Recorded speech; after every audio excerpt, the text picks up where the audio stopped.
So what would you say was the strangest case you've had so far? My strangest case? I'd have to say it was a case I had quite a while ago. I had just finished my morning cup of coffee when a woman in distress entered the office. I'm in so much distress. My cousin cannot speak, and the doctors say it must be psychological. Can you help? Of course. Show her in. It was impossible for me to refuse the pleading of a damsel in distress. Already, several possibilities were racing around in my mind. Take a seat.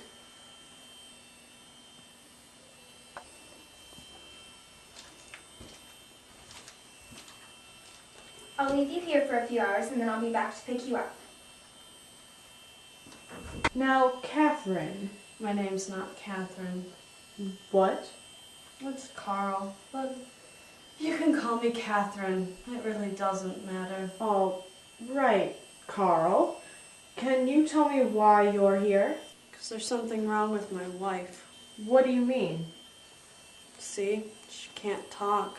And how long has she been like this? Ever since I caught her kissing another man. I mean, I know the affair's my fault. I just haven't been paying enough attention to her. Catherine, is this why you've been cheating on your husband? In cases like this, it's important that you both begin the process of forgiving each other. You have to have empathy for each other and to start the healing process or an understanding of each other.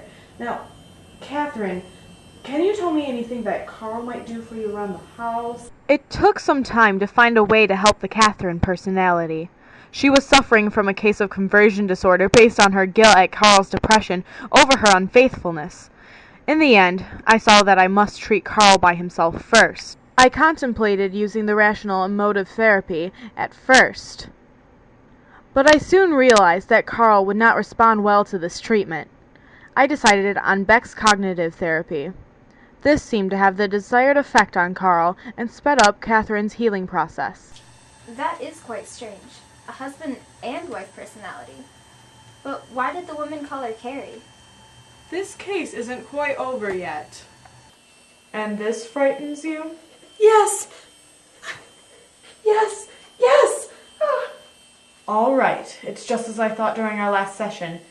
You probably have a phobia of squirrels. Now, I think it would be best to move to another office without windows.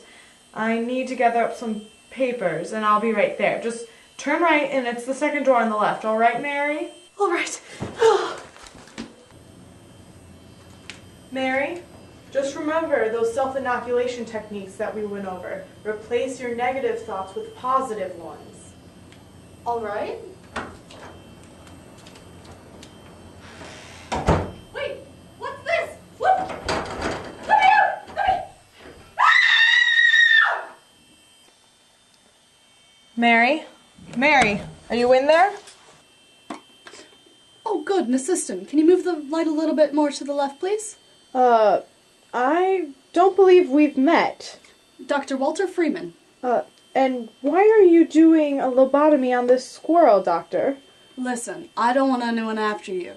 Look what happened to this poor squirrel here.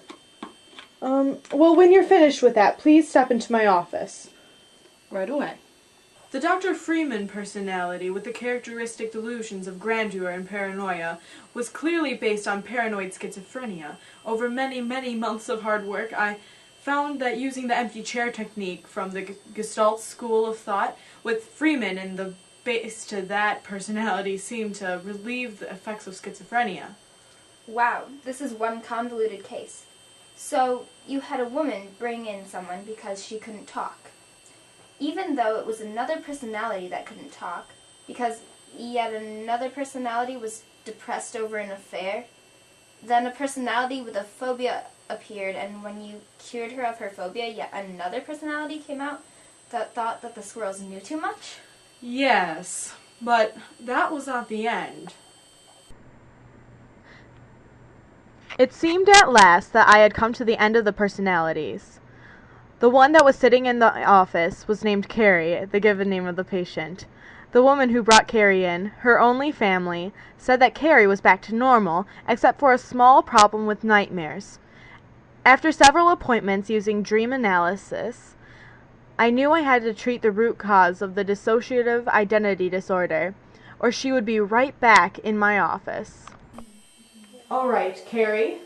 We're going to try to allow you to find insight into your problems and make you more fully functioning. Why don't we just start talking? What do you want to start with? It took many months, but Carrie and I finally discovered the cause one day. I eventually discovered that all of Carrie's family, but the woman who had brought her in, had been killed in a terrible car accident. Can you tell me what you remember from this accident? It was horrible. My family was driving to a nature reserve when a squirrel came out of nowhere and ran across the road. My mother, who is a passionate animal lover, swerved quickly to avoid it. Unfortunately, she swerved right into a tree that fell and crushed our vehicle. All of the passengers died except for me. And so you took her in? Well, yes. I mean, we are family. Exactly. There isn't much I can do for Carrie to help her, but you can help her deal with the accident.